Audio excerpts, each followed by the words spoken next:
po ay manalangin mga kapatid. Aming Diyos na banal, tataas-taas sa lahat, makapangyarihan sa lahat, soberanong Diyos, aming Ama na nasa langit. Lahat po ng papuri, pasalamat, pagsamba, parangalan, katalinuhan ay para sa inyo po lamang, aming Diyos. May pong umagang ito, salamat po aming Diyos sa inyong ibinigay na pagkakataon muli sa amin upang kami ay magkatipon dito sa dakong ito na inyong itinalaga para sa inyong mga anak. Salamat po sa paglalagay ng desires sa aming mga puso na kami ay maglingkod ngayong umaga. Ang aming pong dalangin, Ama, sa umagang ito na po ay ihanda niyo po ang puso at isipan ng bawat isa sa pakikinig po ng inyong mga salita. Nawa ito po ay maging pagpapala at gabayan po nawa kami ng banal na Espiritu upang ito po ay aming maunawaan at aming maisabuhay habang kayo ay nandirito pa sa lupa ng Diyos. Ama, amin din po inaalala ang isang linggong nagdaan sa aming mga buhay. Salamat po sa inyong binigay na mga biyaya, pag-iingat sa amin, aming Diyos. Kung inyong iniadya sa anumang uri ng kasamaan, salamat po. At kami ay inyong iningatan. Hindi po kami nagkulang, aming Diyos, sapat lamang ang inyong ipiprovide sa amin. Kami ay tunay at nagpapasalamat sa inyo, aming Diyos. Kami din pong inaalala ang aming mga kasalanan na nagagawa, aming Diyos. Kami po inyong patawarin. Aming dalangin palagi, kami po inyong tulungan na mapagtagumpayan po namin ang aming mga laman at ang tukso ng kaaway. Nawa kami lagi niyong iadya sa kanyang mga patibong at kami ay magtagumpay. Kami nakalakad at nakapamuhay ng naaayon po sa inyong kalooban. Nakalakad po kami naaayon sa mga prinsipyo po ng Biblia, ng inyong pong salita, ng Diyos. Sa umaga po ito, aming Diyos, amin din po ibinadalangin ang mga kapatiran na mayroong karamdaman. Palagi po namin silang inaalala at kasama sa aming mga panalangin. Gayon pa rin po, aming Diyos, ang aming samo sa inyo. Nawa ay ang inyong kalooban at bigyan ng kagalingan ang mga kapatid, aming Diyos, sa kanilang mga karamdaman. Nawa palagi ay magsilbi itong pagpapala sa kanila, maging daan upang mas makilala nila kayo at mas magtiwala po sila sa inyo, aming Diyos.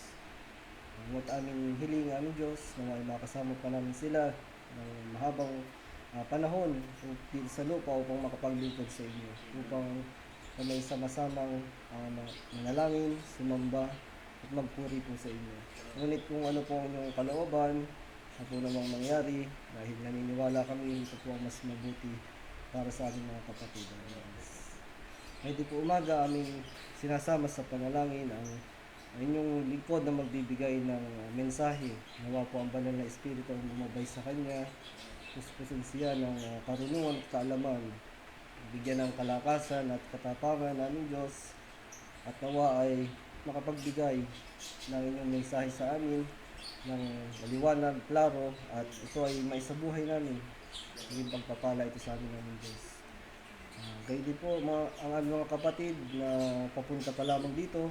Kung meron man po ay dalangin namin na ingatan niyo sila at makarating po dito ng ligtas at mapayapa at makasama po namin sa pagsamba sa inyo, aming Diyos. Muli po, aming Ama, lahat po ng papuri, karangalan, pagsamba ay para sa inyo po lamang. Ngayong umaga ito, nawa aming Diyos, tanggapin po ninyo ang aming paglilingkod. Ito po aming dalangin sa banal na pangalan po ng aming Panginoong Jesus. Amen.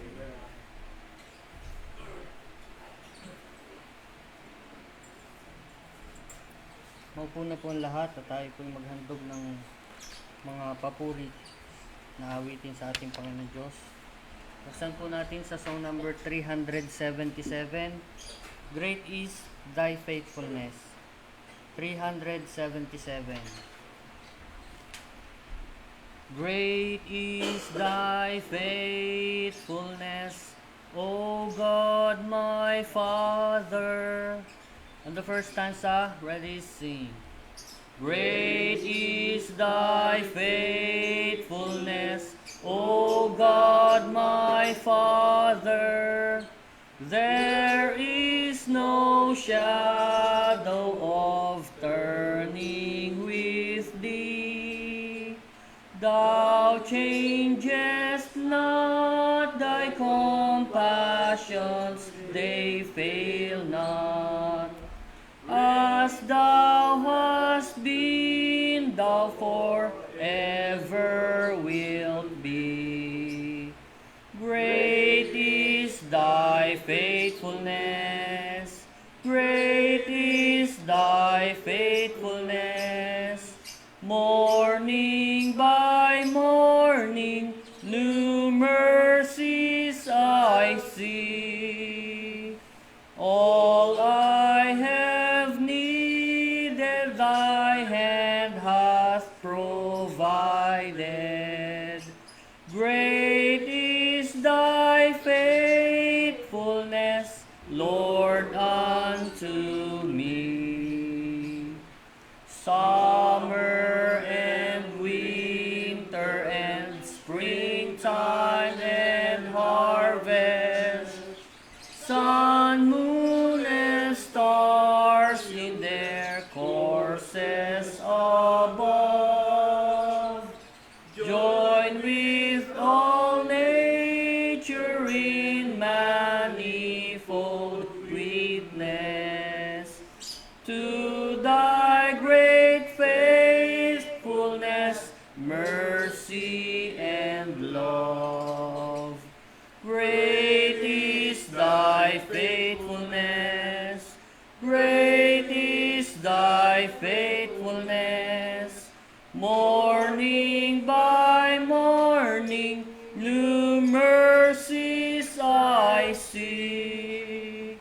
All I have needed, thy hand hath provided. Great is thy faithfulness, Lord, unto me.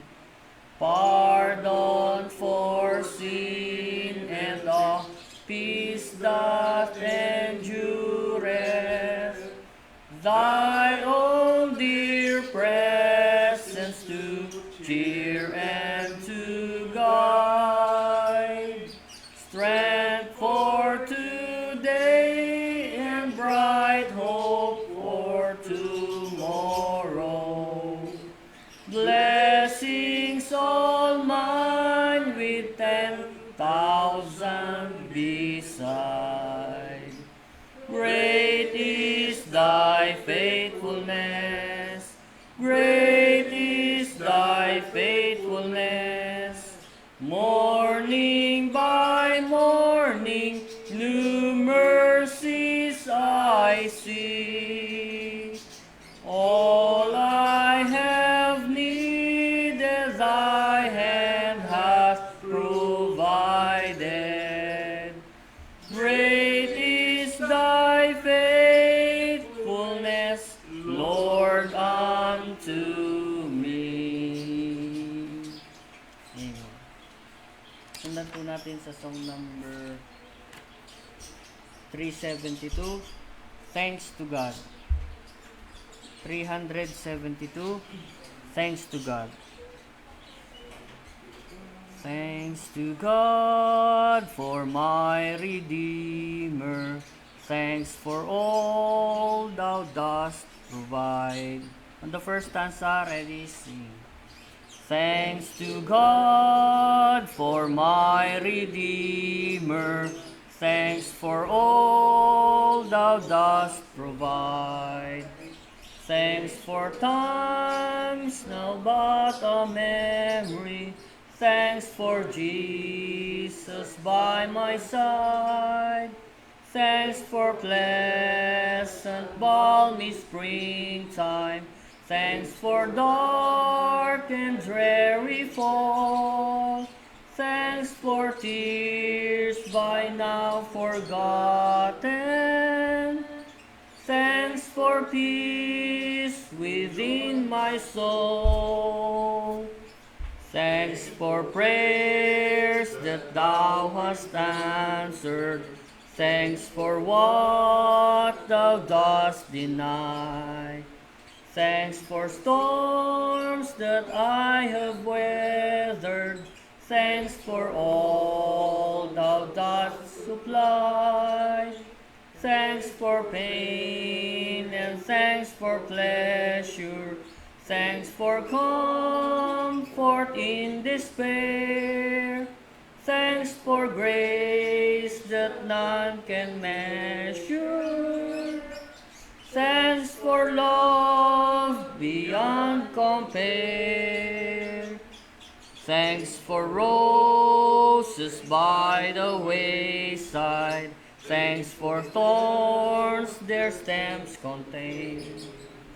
Thanks for home and thanks for fireside. Thanks for hope, that sweet refrain.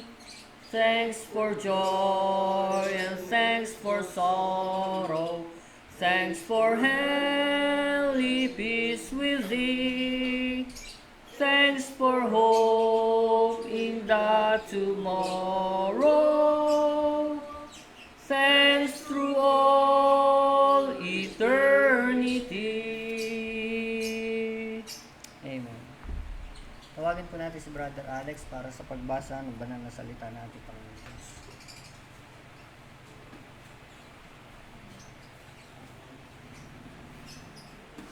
Mabiyayang umaga po mga kapatid. Kasama natin ating mga Bible sa Proverbs chapter 19.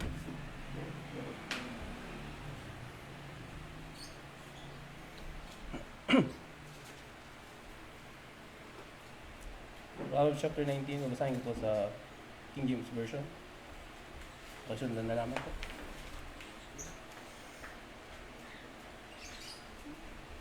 Proverbs chapter 19, better is the poor that walketh in his integrity than he that is perverse in his lips and is a fool.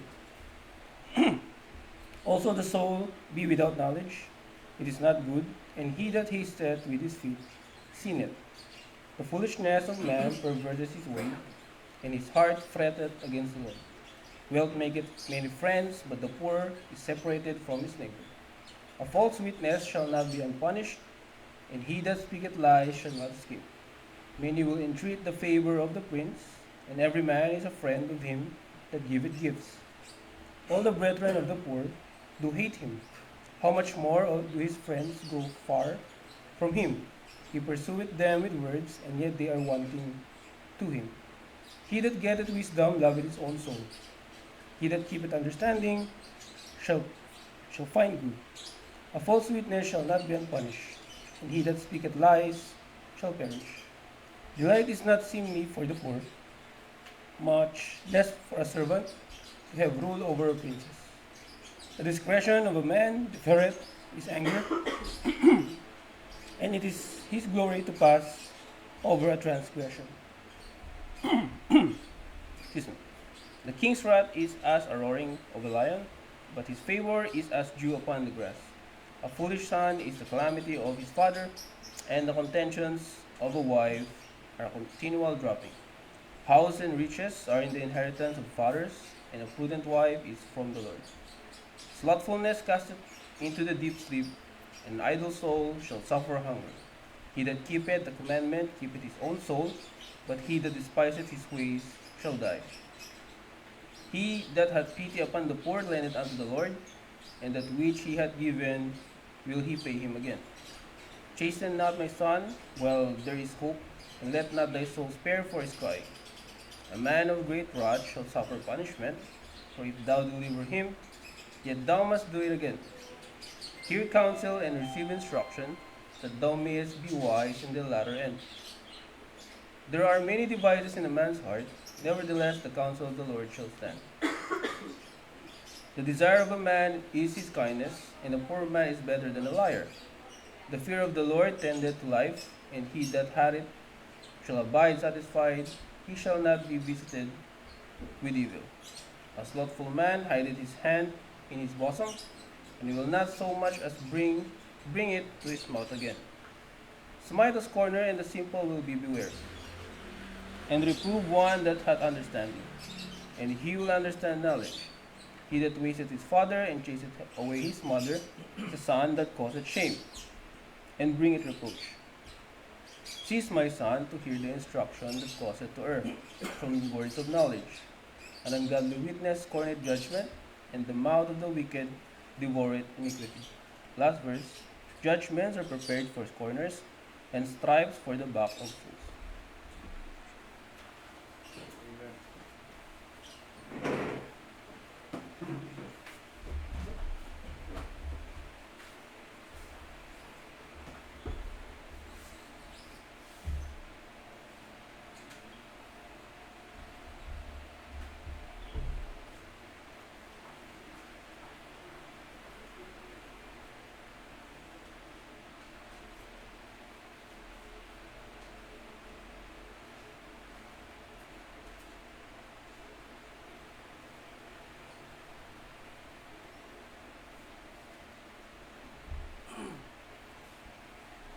Manalangin po tayo mga kapatid, panalangin ng pasasalamat. Purihin ka, O Panginoon na Diyos ng Israel, magpakailan-kailanman. Iyo, O Panginoon, ang kadakilaan at ang kapangyarihan at ang kaluwalhatian at ang pagtatagumpay at ang karangalan. Sapagkat lahat ng nangasa langit at nangasa lupa ay iyo. Iyo ang kaharian, O Panginoon, at ikaw ay nataas na pangulo sa lahat. Ang mga kayamanan at gayon din ang karangalan ay nangagmumula sa iyo, at ikaw ang nagpupuno sa lahat. At nasa iyong kamay ang kapangyarihan at kalakasan, at nasa iyong kamay ang pagpapadakila at pagpapalakas sa lahat. Kaya't ngayon, aming Diyos, kami ay napasasalamat sa iyo at aming pinupuri ang iyong maluwalhating pangalan. Ngunit sino ba kami na kusang makapaghandog sa ganitong paraan? Lahat ng bagay ay nagmula sa inyo at ibinabalik lamang namin sa inyo ang ibinigay niyo sa amin. Sapagkat kami ay mga dayuhan at manglalakbay sa harap mo, gaya ng lahat ng aming mga ninuno, ang aming mga araw sa lupa ay gaya ng anino at hindi magtatagal. O Panginoon naming Diyos, lahat ng kasaganahang ito na inihandog namin ay nagmumula sa iyong mga kamay, pagkat lahat ng bagay ay sa inyo. Alam namin naming Diyos na iyong sinisiyasat ang puso at nalulugod kayo sa katapatan. Sa katuwiran ng aming mga puso ay kusang loob at walang pag-iimbot na inihandog namin ang lahat ng bagay na ito. At lubos kaming nagagalak sa kusang loob na paghahandog na ito ng inyong mga anak. O Panginoon, Diyos ni Abraham, Isaac at Israel, ang pagnanasanawang ito ay panatilihin ninyo sa puso naming lahat at manatili nawa kaming tapat sa inyo. Amen. Hango mula sa 1 Chronicles chapter 29 verses 10 to 18.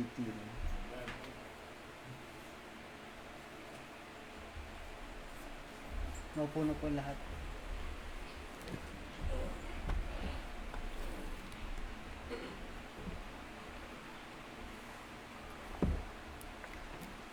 Buksan po muli natin ating mga songbook sa song number 336. Song number 336, What a Wonderful Salvation. 336.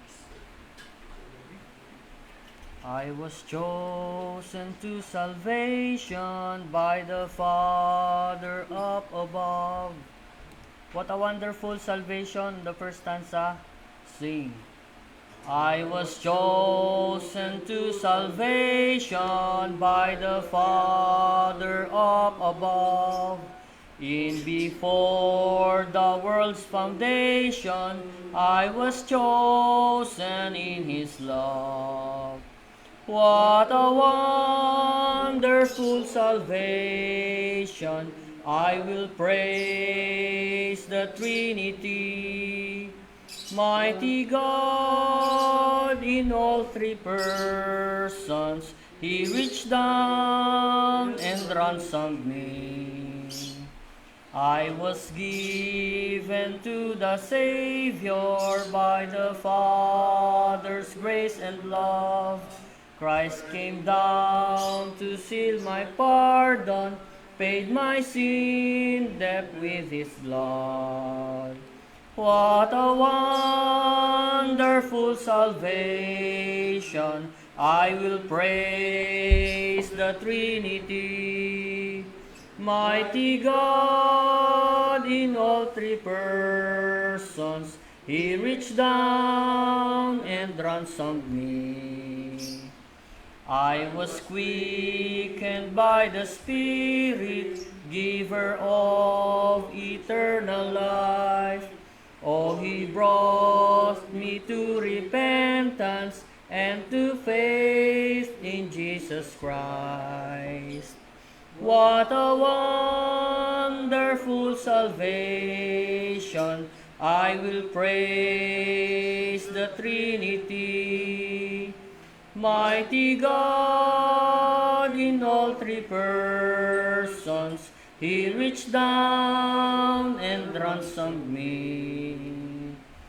All the praise for my salvation goes to God eternally. I will give Him all the glory, none of it belongs to me. What a wonderful salvation! I will praise the Trinity. Mighty God in all three persons, He reached down and ransomed me. Amen. Purihin ng Panginoon Diyos sa mga awiting ito. At sa pag-aaral ng salita ng Panginoon Diyos, tawagin po natin si Brother Kim at tayo pangunahan sa pag-aaral. Salamat kapatid. Gala kong patungan. Magandang umaga po sa inyong lahat mga kapatid. Isa pong pagpapala itong kapaghatid muli ng mensahe ng Panginoon sa inyong lahat, sa ating pong lahat. So hiniling ko po ang bawat isa na tayo po tumayo. Buksan po ninyo ang mga Bible sa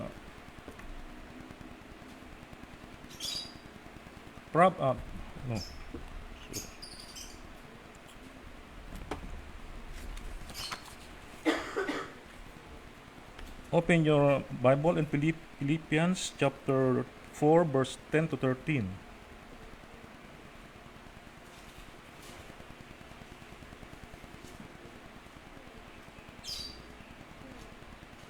Chapter 4 verse 10 to 13 po ng Philippians, babasahin ko po sa Tagalog.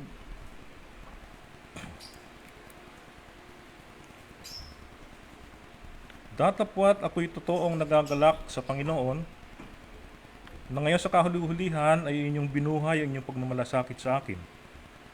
Na dito'y katotohanang nangagkaroon kayo ng malasakit, ngunit kayo'y nagkulang ng mabuting pagkakataon. Hindi sa sinasabi ko ang tungkol sa kailangan sapagkat aking natutuhan ng masiyahan sa anumang kalagayan na aking kinaroroonan.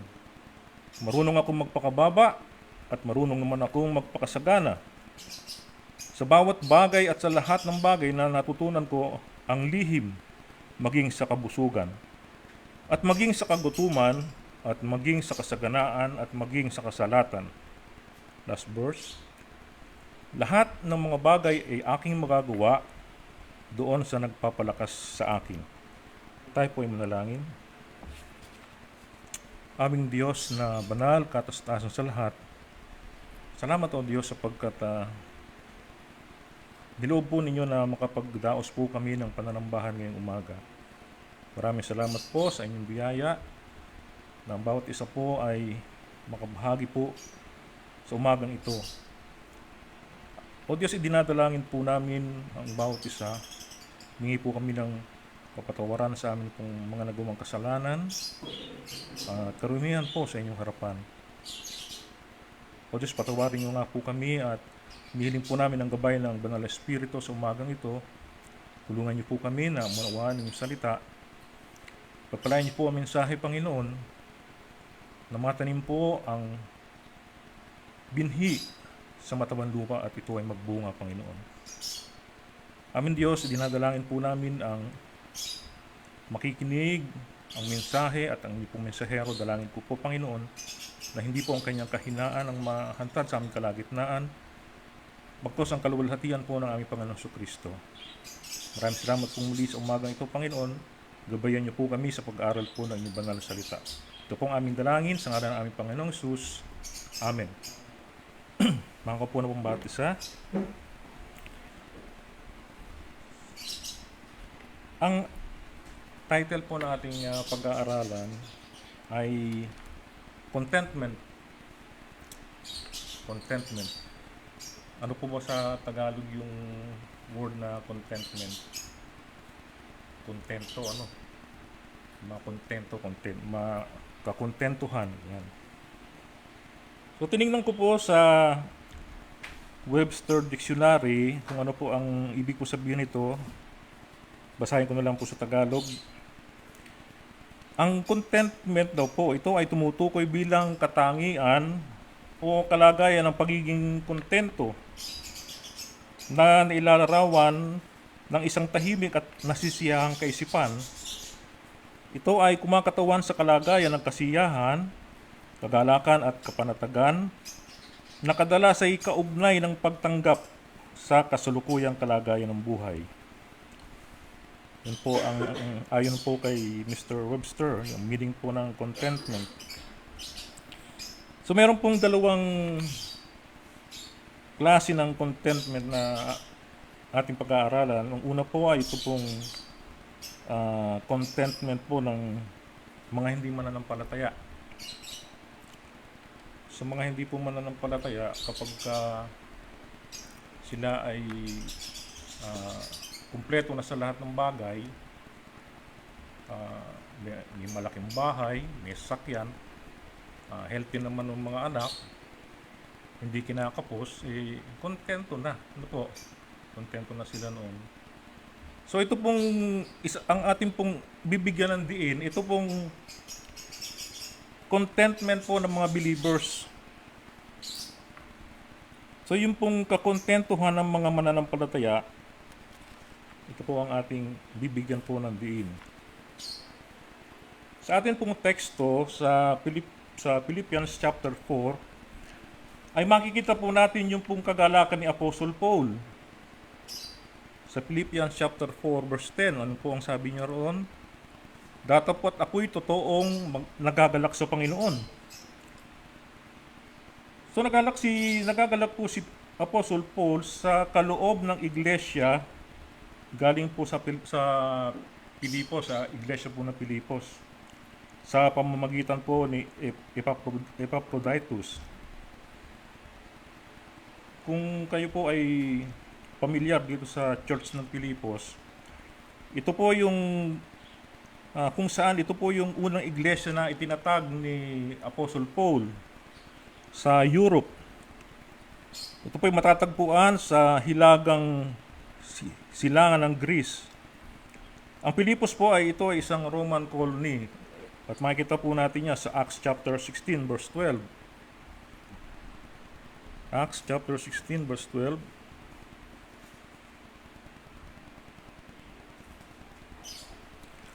At mula dooy ang Pilipos na isang bayan ng Macedonia na siyang una sa purok, lupang nasasakupan ng Roma at nakatira kami ilang araw sa bayang iyon. So yan po yung nandiyan po yung Philippian church na panggagalingan po ni Epaphroditus. Ito po si Epaphroditus, siya po yung mensahero na naatasan ng iglesia na magdala ng kaloob kay Apostol Pablo. Dahil si Apostol Pablo po ay nakakulong sa Roma, sa Rome. Po siya doon, naka-house arrest. So nabalitaan po ng mga kapatiran sa Pilipos na siya ay nakukulong, kaya si Epaphroditus po ay ipinadala na siya po ang nagsilbing representative ng iglesia sa Pilipos para po damayan si Apostle Paul sa kanya pong pagkakakulong. Ano po? So ayon po sa mga scholar, maaaring umabot po ng 6 to 8 weeks ang tagal po ng paglalakbay. Napakalayo po. Simula Pilipos hanggang Rome, 6 to 8 weeks po. Ang ibig po sabihin nito, kahit na gustuhin man nilang maipadala agad yung kanilang love gift kay Apostle Paul, sa sobrang layo, mahirap. At isang problema pa noon, wala pong mabilis na sasakyan na pwedeng magamit si Epaphroditus. Wala po pong mga modernong sasakyan ng panahon na yun. Walang aeroplano. Siyempre, unang panahon po yan. Hindi katulad po natin ngayon. Napakalayo. So ano po ang ginawa ni Epaphroditus? Anong pwede niyang sakyan? Di yung kanyang tsinelas lang.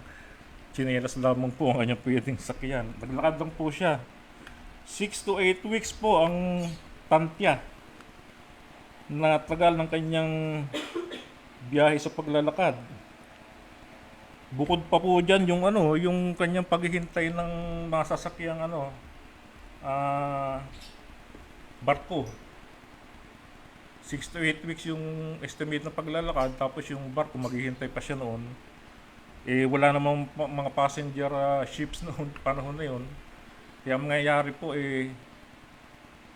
maghihintay siya ng mga cargo ship, makikisakay po siya. At depende pa po ang bilis natin itong barko, depende pa kung sa panahon. Yung 100% na bilis niyan hindi po kayang pag masama po ang panahon, mahirap tumakbo ng mabilis. At isa pang problema, yung mga pirata. May mga pirata po na nangha-hijack. Noong po palang panahon yan uso na ang mga pirata. Kasi ngayon, hanggang ngayon po ganun pa rin, mga pirata talagang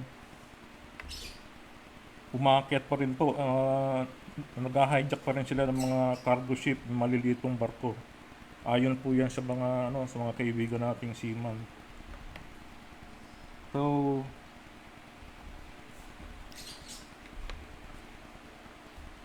ang kaya pong lakarin ng isang malakas na manlalakbay noong panahon na yun, umaabot po ito ng 25 to 30 kilometers sa isang araw.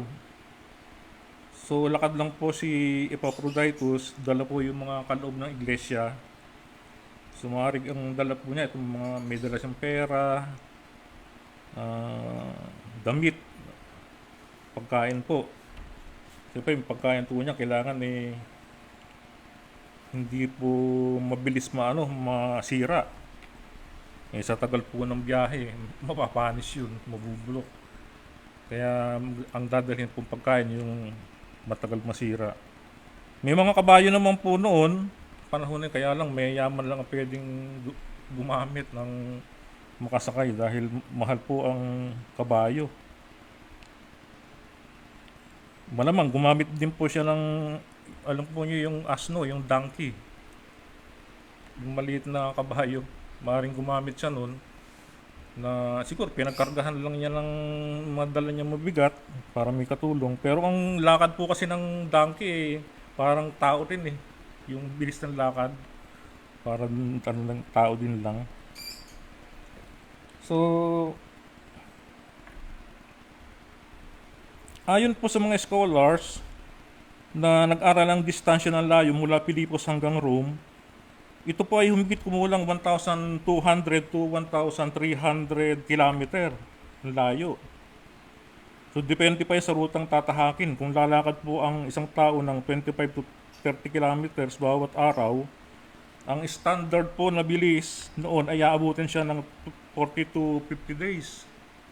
Ganun po katagal. Yun kung tuloy-tuloy po ang lakad, po. Dagdag pa yung pagtawid sa yung sa Adriatic Sea. So, napakalayo ano. So, sa sulat po ng mga taga-Pilipos, makikita po natin may 4 na yugto ng paglalakbay po na nangyari. Ang una po nabalitaan ng Pilipos Church, ng mga kapatiran sa Pilipos, na nakulong si Apostle Paul sa Rome. Yun po yung unang yugto. Pagbabasihan po natin dito yung tagal ng paglalakbay. So, ang pangalawa, naglakbay po si Epaphroditus mula Pilipos hanggang Rome. Dala niya po yung tulong, yun yung pangalawang yugto. At ang pangatlo, nabalitaan ng mga taga-Pilipos na nagkasakit po si Epaphroditus sa Rome. Paano ba namang hindi magkakasakit yung ganong kalayong paglalakad? Halos 6 to 8, kulang-kulang 2 buwan. Umulan at umaraw, naglalakad siya sa karsada. Pagkagabi, humihinto siya para makitulog sa mga public inn. So nalaman ito pong pang-apat na yugto, nalaman ni Epaphroditus na nag-aalala yung mga taga-Pilipos para sa kanya. Ito pong gumaling na si si Epaphroditus, magaling na siya. At nag-aalala siya sa mga kapatiran dahil nalaman na siya ay nagkaroon ng karamdaman. Kaya nag-aalala din siya sa mga kapatiran niya, kapatiran sa Pilipos. So ang apat na yugto po na ito ay hindi po ito pwedeng mangyari sa maikling panahon lamang. Hindi pwedeng mangyari po. Kaya nangangailangan po ito ng buwan ng paglalakbay ng mga mensahero. Kaya 6 to 8 weeks per trip ang makatutuhan ng pagtansya sa panahon pong yon. Bagamat sa Bible po, wala naman nakalagay na ganong 6 to 8 weeks yung naging haba ng paglalakbay. So ito po ay ayon sa pag-aaral ng kasaysayan ng mga Bible scholars, na ang isang biyahe ay inaabot po ng halos 2 months. Halos 2 buwan po inaabot. So isipin po natin yung dedikasyon ni Epaphroditus, po. Sa sobrang layo talagang sa kagustuhan lang nilang matulungan si Apostle Paul ay nagsakripisyo siya. Kahit ganong hirap, makarating lang sa Rome, madala ang kanilang suporta kay Apostle Paul, nagsakripisyo siya. Kaya lang nakakalungkot po mga kapatid, sapagkat kung meron mga ganitong mananampalataya nung unang panahon, maikukumpara po natin sa ating kapanahunan. Ano po kaya kung niloob ng Diyos na umiral po tayo sa kapanahonang yon, na kapag ikaw sisimba, maglalakad ka lang. Meron pa kayong makakasimba. Meron pa po kayong makakapunta ng simbahan. Yun na nga lang na binigyan po tayo ng magaang paraan para makarating tayo sa iglesia. Kinatatamaran pa Yun na nga lang, marami naman po sasakyan. Meron pong mga tricycle, mura lang naman ang sasakyan, ang arkila o ang bayad. Subalit kinatatamaran. Hindi, kung makikita po natin yung sakripisyo ni Epaphroditus, yung ganun kalayo ng paglalakbay, napagtiyagaan po niya, talagang tiniis niya. Madala lang yung tulong kay Apostle Paul. So, isa po ito sa mga nakikita ko na sana dapat na gayahin ng mga mananampalataya, hindi naman gayahin na maglakad din. Yun man lang sipag yung katapatan sa pagdalo. Kung makita po natin talagang pagsakripisyo makarating lang sa gusto niyang puntahan, ginagawa ng kapatid. Paano po kaya kung ano, kung nabuhay tayo ng panahon na yon, walang mga sakyan, ang pwede lang natin magamit eh kabayo, kalabaw. Siguro si Brad Kervin eh, mayroon siyang kalesa, manundo. Sunduin sila Brad Resty sa Dolores, nakakalesa.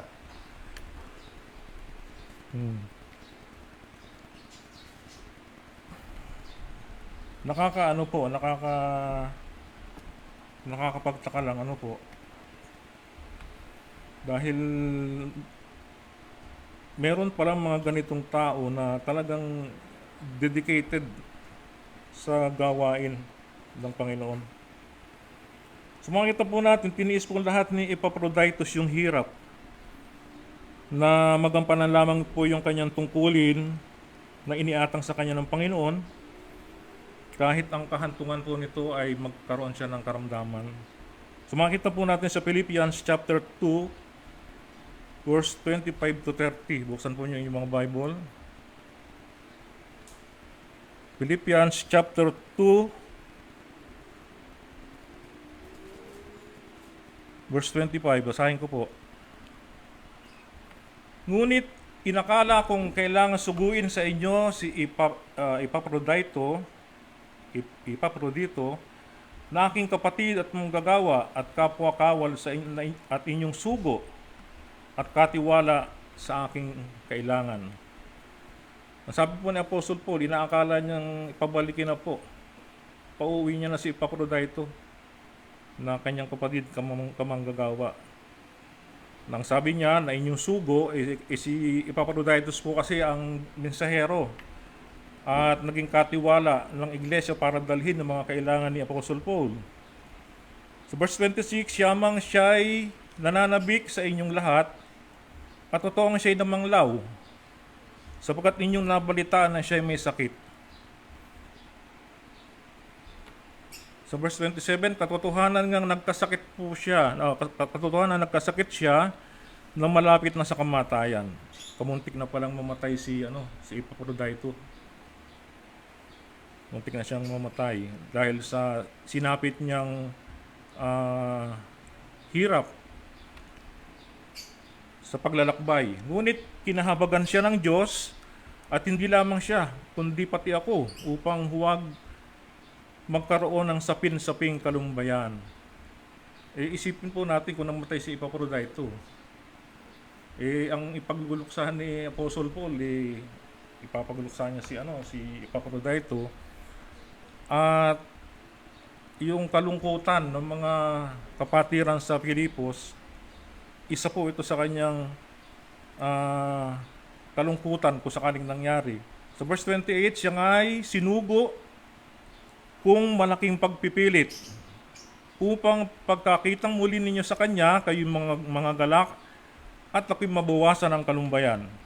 Pinilit niya si umuwi ka na, sabi kay Epaphroditus, umuwi ka na at kinakailangan makita ka na nila kasi wala namang yung paraan para mabalitaan na okay si Epaphroditus. Nag-aalala itong mga kapatiran sa Filipos. Kaya pinipilit ni Apostle Paul na umuwi na. Pero kung nung panahon na yun, o kung ito yung nangyari sa panahon natin ngayon at mayroong cellphone, siyempre makikita noong mga kapatiran, ay okay naman pala si Epaphroditus. Siguro sabihin ng mga kapatiran doon, sige, diyan ka na lang muna. Tatagal ba naman ang binyahe niya, diyan ka na lang muna, makipag-fellowship ka na lang muna kay Apostle Paul. Kung sakaling nagkaganon, hindi po. Kaya ang sabi dito, kayo'y mga galak at ako'y mabawasan ng kalumbayan. Tanggapin nga ninyo siya sa Panginoon ang buong galak at ang gayon ay papurihan ninyo. Sapagkat dahil sa pagpapagal kay Kristo, ay nalapit siya sa kamatayan na isinapanganib ang kanyang buhay upang punan ang kakulangan sa inyong paglilingkod sa akin. So yung pagsasakripisyo po ni Epaphroditus ay nanganib po yung kanyang buhay dahil sa hirap na dinanas niya sa kanyang biyahe. So nagpapasalamat po si Apostle Paul at sabi niya ay pagdating niya, tanggapin niya siya ng buong galak at gayon nga ay papurihan niya. Hindi naman ibig sabihin ng papurihan na ay glorify niya si Epaphroditus. Siguro, ipaghanda, maghanda kayo para man lang pampalubag o yung kasiyahan na dumating ng maayos si Epaphroditus. So, bakit po ba kailangan pang banggitin ko o ikwento sa inyo yung po naging papel ni Epaphroditus? Una, dahil kung wala po si Epaphroditus, ay wala po itong epistle to the Philippians. Dahil si Epaphroditus po, siya po naging matan at tenga ni Apostle Paul. Dahil nakakulong si Paul at si Epaphroditus ang nagsilbing tagapagbalita ng kalagayan ng iglesia sa Filipos. So si Epaphroditus po ang nagkwento ng mga pangyayari sa iglesia. Dahil ito pong iglesyang ito ay ito po yung mahal na mahal ni Apostle Paul dahil ito po ang unang iglesyang itinayo niya sa Europe. Kaya siya ay nagagalak kung pag may nababalitaan siyang maganda sa iglesia ng Filipos. Ibinirita ni Epaphroditus yung mga katapatan ng mga miyembro sa simbahan at ito po ay nagpasaya kay Apostle Paul. At ibinirita din po yung problema, kasi ang simbahan ito namang church ng Filipos, ang Philippians, hindi naman po ito perfecto. So nagkakaroon pa rin po ng hindi pagkakaunawaan. Isa po dito, yung nasa Philippians chapter 4 verse 2 and 3. Ang sabi po rito, ipinamamanhi ko kay Euodias at ipinamamanhi ko kay Syntyche ng mga kaisa ng pag-iisip sa Panginoon. Verse 3, oo, ipinamamanhi ko rin naman sa iyo, tapat na kasama sa pagtulong. Maring ito po yung pastor doon o deacon, na inyong tulungan ang mga babaeng ito, sapagkat sila'y nangagpagal na kasama ko sa Ebanghelyo, at kasama rin naman ni Clemente at ng ibang aking mga kamanggagawa, na ang kanilang pangalan ay nasa aklat ng buhay. Meron pong minor na pagtatalo. Hindi naman siguro ito doctrinal error, kasi kung magkakaganon, babanggitin po ito ni Apostle Paul. So itong dalawang babaeng ito, kung matagal na pong manggagawa, siguro nagkaroon lang ng konting hindi pagkakaintindihan, meron siguro mga self-interest. Pero ang sabi po ni Apostle Paul ay mangagkaisa ng pag-iisip sa Panginoon. Hindi naman po niya sinabi na may pagdidisiplina magaganap. Kung hindi, magkasundo lang. So dahil po dito ay nalaman ni Paul kung ano ang dapat niyang isulat sa mga sinabi po ni Epaphroditus, mga ibinalita sa kanya. Doon nalaman ni Apostle Paul ang mga dapat niyang isulat sa kanila. At ito nga po yung ating binabasa ngayon. Si Epaphroditus po ay naging isang liham na buhay sapagkat sa panahon po noon, kung sino yung naghatid ng sulat, siya rin po yung nagpapaliwanag ng emosyon at tono noong sumulat. Si Epaphroditus po ang nagdala ng original na manuscript. Yung original na mismong liham ni Apostle Paul sa church sa Philippians. So mula Rome, pabalik ng Filipos, pagdating niya doon, siya ay nagbasa o binasa niya sa harapan ng simbahan yung liham ni Apostle Paul. Siya ang nagkwento kung paano ang lagay ni Apostle Paul sa bilangguan, yung kagalakan ni Apostle Paul nang mabalitaan na yung pananampalataya ng mga miyembro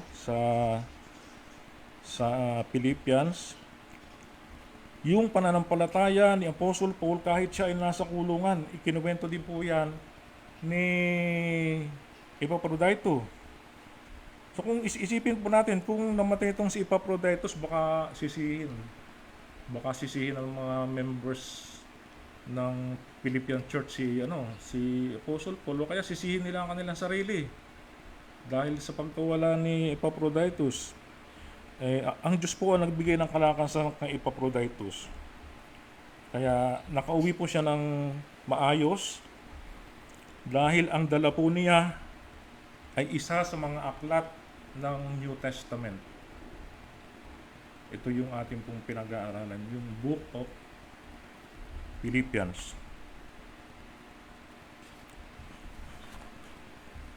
So nakita po natin yung kahalagahan ni Epaphroditus sa buhay ni Paul at sa ating mga mananampalataya. So tingnan naman po natin ang kalagayan po ni Paul. Kung bakit niya nasabi sa Philippians chapter 4 verse 11, sabi po niya, hindi sa sinasabi ko ang tungkol sa kailangan, sapagkat aking natutunan ang masiyahan sa anumang kalagayan, aking kinaroroonan. Makikita po natin dito ito na po yung contentment ni Paul.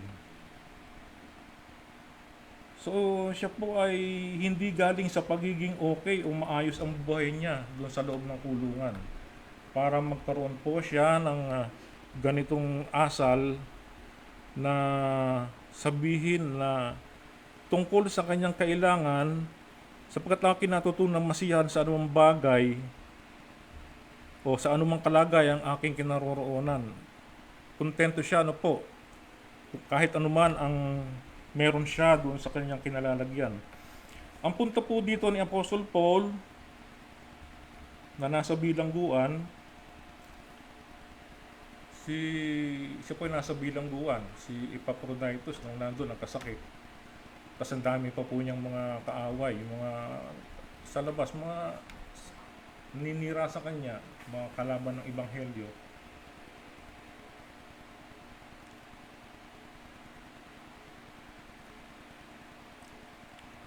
Subalit ang sabi po niya, kahit na magkaganon, inatutunan kong masiyahan sa anumang kalagayan. Ang aral po na makukuha natin dito, so ang tunay po ng contentment o yung tunay na kakontentuhan ay hindi po yung absence ng mga problema o hindi po yung kawalan ng problema. Kung hindi po ito yung presensya ng Diyos kay Apostle Paul. So hindi po natin kailangan maging perpekto sa bawat sitwasyon para maging payapa ang ating mga puso. In Philippians chapter 4 verse 12, ito po ang sinasabi, marunong akong magpakababa at marunong naman akong magpakasagana. Sa bawat bagay at sa lahat ng bagay ay natutuhan ko ang lihim, maging sa kabusugan at maging sa kagutuman at maging sa kasaganaan at maging sa kasalatan. Meron po binanggit dito ng lihim, sikreto, si Apostle Paul. Ano po itong lihim na ito? Ito na po yung isang verse na sobrang sikat o kilalang-kilala. Ito po yung Philippians chapter 4 verse 13. Nasabi, I can do all things through Christ which strengtheneth me. I can do all things. Sa mga mananampalataya, napakarami po ang gumagamit nitong text na ito. At para bang ginagawa nilang parang yung magic word o magic spell na halimbawang sumali sila sa isang kompetisyon, ginagamit nila ito, I can do all things. Parang kung sa salita ng mga hindi mananampalataya ay pampaswerte. pampaswerte, itong I can do all things. Ito nga, nakita ko, parang sticker sa isang sapatos eh. Kung kilala niyo si, yung nagbabasketball, no? May nakalagay, I can do all things.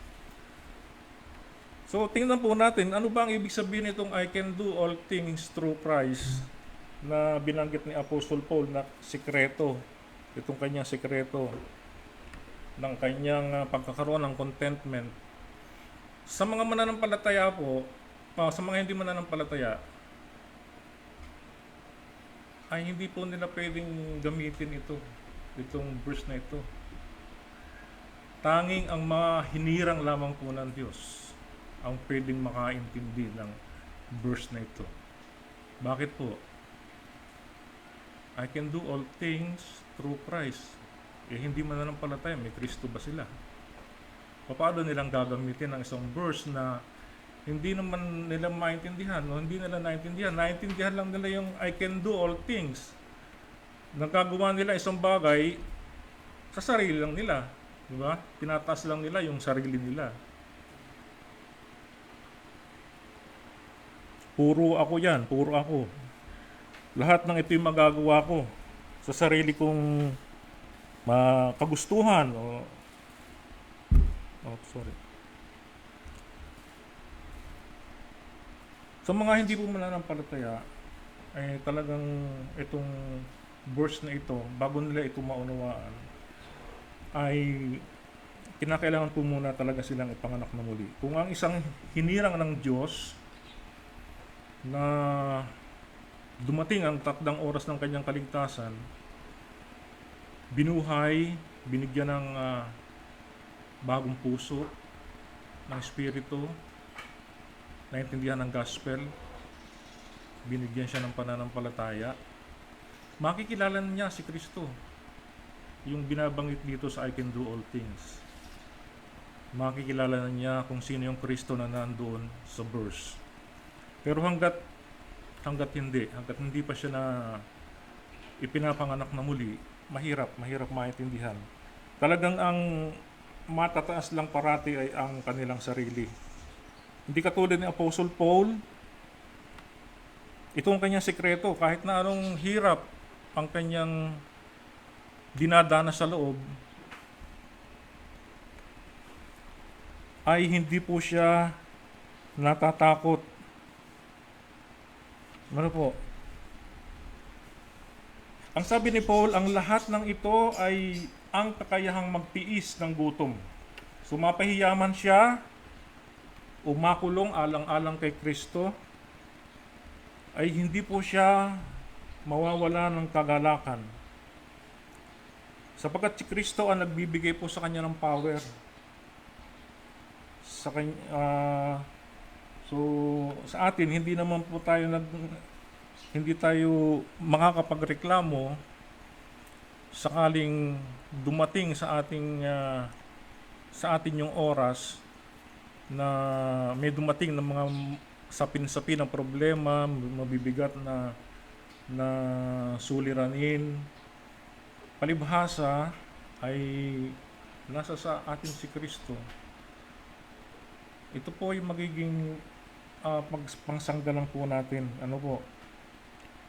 Hindi po natin katatakutan ang anumang pagsubok na dumating, kahirapan man o sakit. Hindi po natin magagawang magreklamo sa ating manlilikha. Sa verse 13, I can do all things through Christ which strengtheneth me. Sa mga tunay na hinirang ng Diyos, ang verse po na ito, ang itinataas ay ang Panginoong Kristo. At ibinababa ang sarili. So dito po natin makikita, sa ating pag-aaral, dito po natin makikita yung malasakit ng mga taga-Pilipos kay Paul. Bagamat kontento na si Paul, dahil nasa sa kanya si Kristo, ay ginamit pa rin po ng Diyos ang church ng Philippians at si Epaphroditus para ibigay ang kanyang mga pangangailangan. So ang makikita ang aral po natin dito, ang isa pong taong kontento siya po ay hindi bato ang puso. Marunong siyang magpasalamat sa tulong ng iba, pero hindi po siya dependent dun sa tulong na ibinibigay. Ano po? Ang kanyang seguridad o yung kanyang dependency ay nasa Diyos po.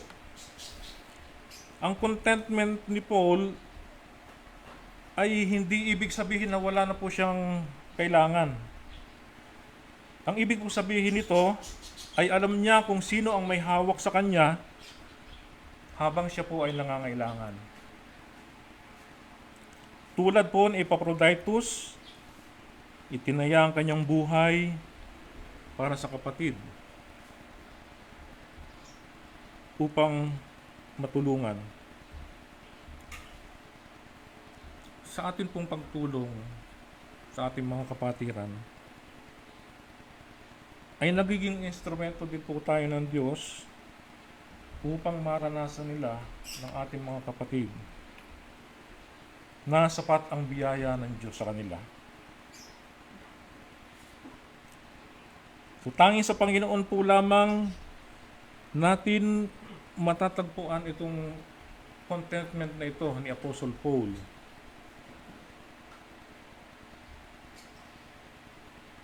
At nawa, ipagkaloob po sa atin ito ng Diyos, itong contentment po na ito. Pagpalain po ng Diyos ang mensahe sa ating mga puso. Tayo po ito mayon lahat, tayo po yung mga langit.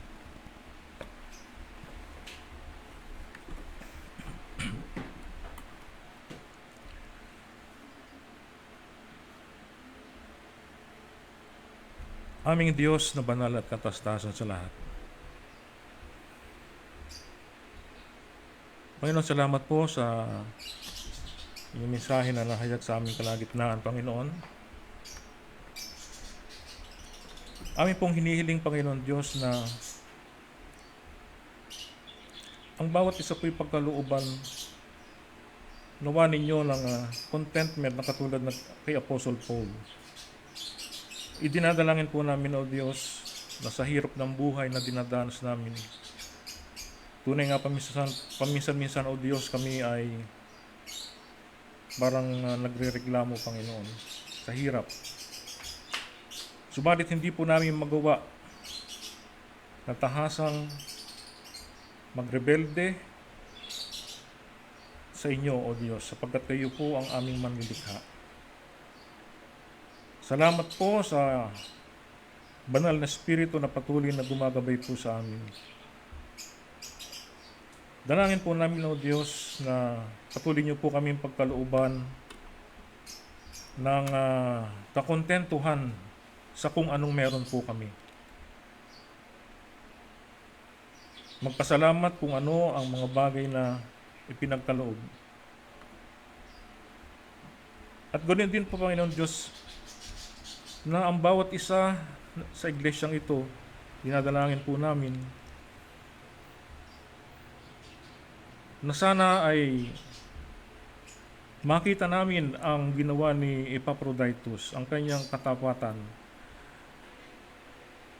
Idinadalangin po namin, O Diyos, ng bawat isa sa amin na may pagkalooban din po ninyo ng kasigasigan, ng dedikasyon sa paglilingkod po.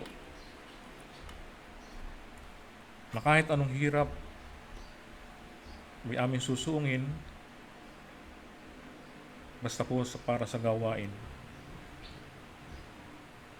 Panginoon, tulungan niyo po ang bawat isa na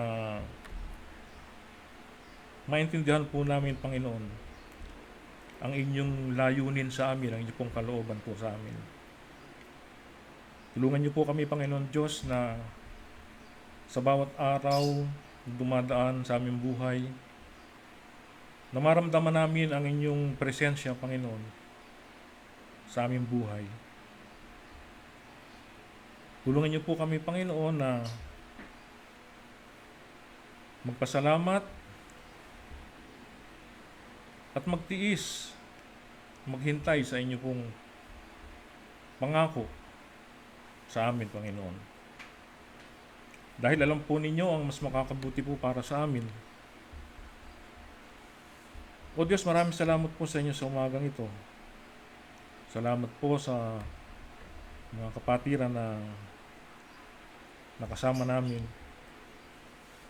Dinadalangin din po namin, O Diyos, ang pananambahan mamayang hapon. Dalangin po namin, Panginoon, ang banal na hapunan ng bawat isa po ay makabahagi at makasama po namin sa banal na hapunan. Dinadalangin din po namin ang aming pastor, ang inyong pong pag-iingat sa kanya, sa kanyang kinaroroonan. Dalangin po namin na makauwi po siya ng maayos at ligtas. Salamat po, Diyos, sa umagang ito. Sumami nawa ang inyong pagpapala at ang inyong bendisyon sa bawat isa. Sa pangalan ng aming Panginoong Hesus, ito po ang aming pasasalamat at dalangin. Amen. Awitin po natin ang doxology. Praise God from whom all blessings flow. Praise Him, all creatures here below.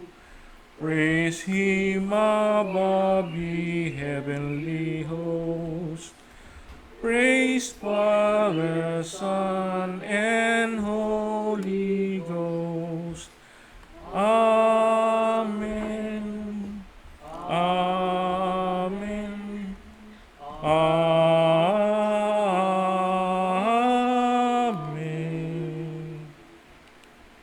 Tapos na ang ating pananambahan, mga kapatid. Maraming salamat po.